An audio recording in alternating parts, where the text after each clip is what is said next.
ऋषियों ने बताया कि ऐसे मार्कंडेय जी आपको दर्शन देने पधार रहे हैं। युधिष्ठिर जी महाराज बहुत प्रसन्न हुए कि ऐसे महापुरुष का मुझे दर्शन होगा जो भगवान का साक्षात दर्शन किए हैं, बिना इच्छा के भी जिनको गौरी शंकर भगवान साक्षात दर्शन दिए।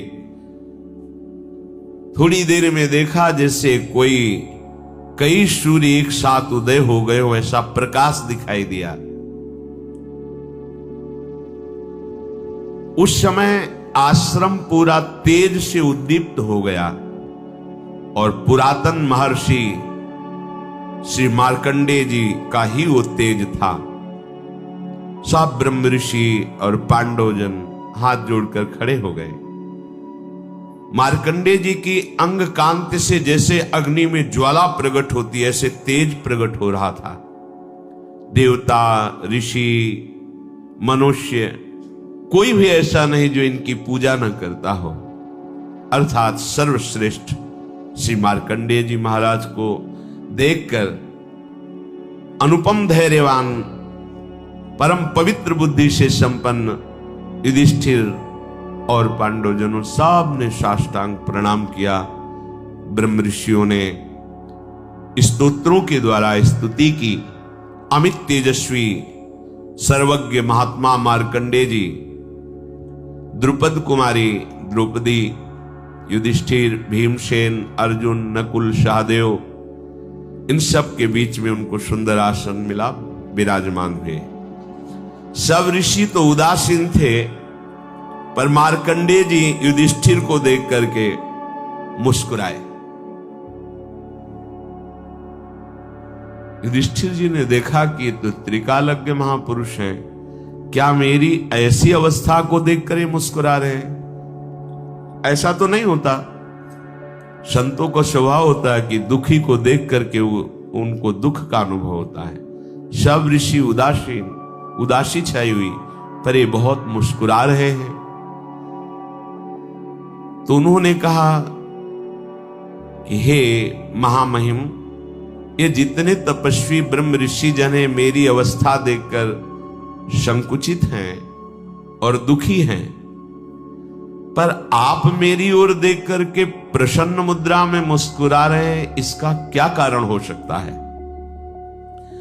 मार्कंडेय जी ने कहा, तात न तात हृष्यामि न च स्मयामि, प्रहर्षजो मां भजते न दर्पः, तवापदं त्वद्य समीक्ष रामं, सत्यं व्रतं दासरथिं स्मरामि।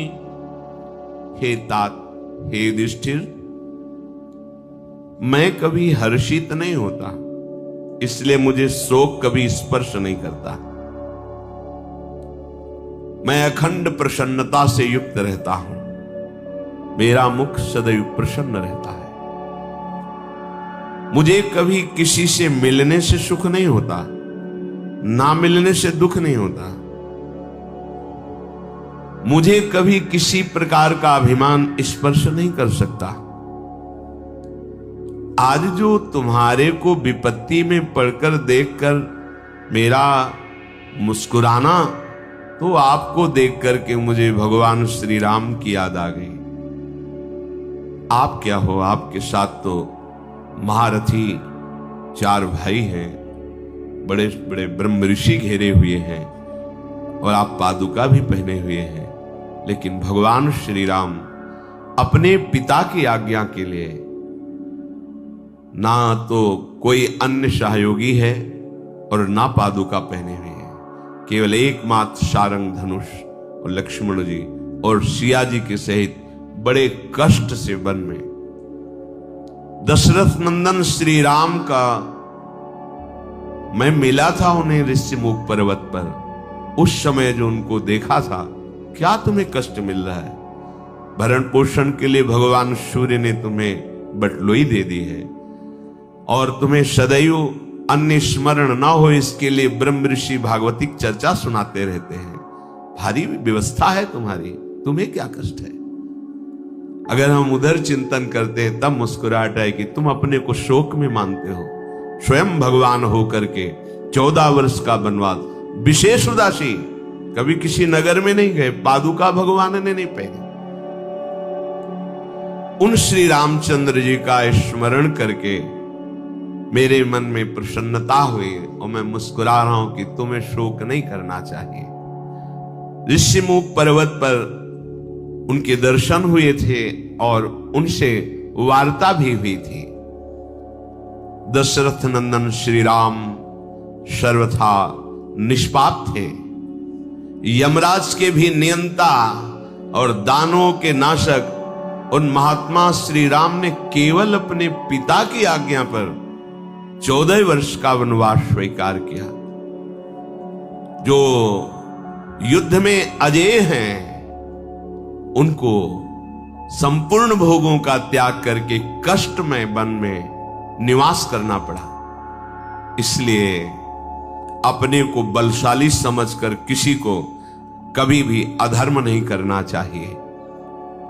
और जो धर्म से चलता है तो कितना भी कष्ट मिले कभी दुखी नहीं होना चाहिए, क्योंकि स्वयं भगवान ने वनवास स्वीकार करके दिखाया है। कुंती नंदन, ये हम तुम्हें समझाने आए हैं कि तुम सदैव सत्य पर और धर्म पर चलो। सारे सद्गुण तुम्हारा वर्ण किए हुए हैं। तुम साधारण प्राणी नहीं हो, इसलिए तुम्हें दुखी या सुखी नहीं होना चाहिए। दुखी सुखी होना साधारण प्राणियों का लक्षण है। असाधारण स्थिति प्राप्त करने के लिए भगवान आदेश करते हैं, सुख दुखे समे कृत्वा लाभा लाभो जया जयो। सुख दुख में समान रहो, लाभ हानि में समान रहो और विजय और पराजय में समान रहो, तो तुम असाधारण स्थिति को प्राप्त होगे। कोई कार्य हुआ, पूरा हुआ, नहीं हुआ, जैसी श्री जी की इच्छा, प्रयास हमारा, लाभ हुआ या हानि समान भाव। हम धर्म से चल रहे हैं, हम ठीक से चल रहे हैं, कोई निंदा करे या स्तुति करे, जय हो या पराजय हो, सुख हो या दुख हो, यह अध्यात्म मार्ग के पथिक का स्वरूप है। यदि तुम ऐसा चलोगे तो तुम्हारा यश और तेज सूर्य के समान संपूर्ण जगत में फैल जाएगा। महानुभाव नरेश, तुम कभी अपनी प्रतिज्ञा को मत तोड़ना और कष्ट साध्य साधनों का वर्ण करके कभी उससे दुखी मत होना। ये देखो भागवतिक मार्ग है, ये चढ़ाई वाला मार्ग है। जब हम इस पे चलते हैं तो कोई सहयोगी नहीं होता। पग पग पर दुख, अपमान, क्लेश और आंतरिक युद्ध, काम क्रोध आदि का आक्रमण, पर जो गुरुजनों के द्वारा दिए हुए मंत्र उपासना में दृढ़ है उसे कोई परास्त नहीं कर सकता। अन्यथा फिर सलाह लेने का विचार आता है 4 लोगों से कि भाई बड़ी समस्या, वो तुम्हें निश्चित परमार्थ से विलग कर देंगे। परमार्थ के संबंध की सलाह केवल महापुरुषों से ली जाए, भगवत प्राप्त महापुरुषों से, अन्यथा भ्रमित हो जाओगे, गिर जाओगे परमार्थ से। तो हे नरेश, तुम वनवास की अवधि पूरी करो। मैं देख रहा हूं कौरवों का विनाश होगा, राज्य लक्ष्मी तुम्हारा वर्ण करेगी, क्योंकि जिसके साथ भगवान श्री कृष्ण है वहां विजय ही विजय होती है।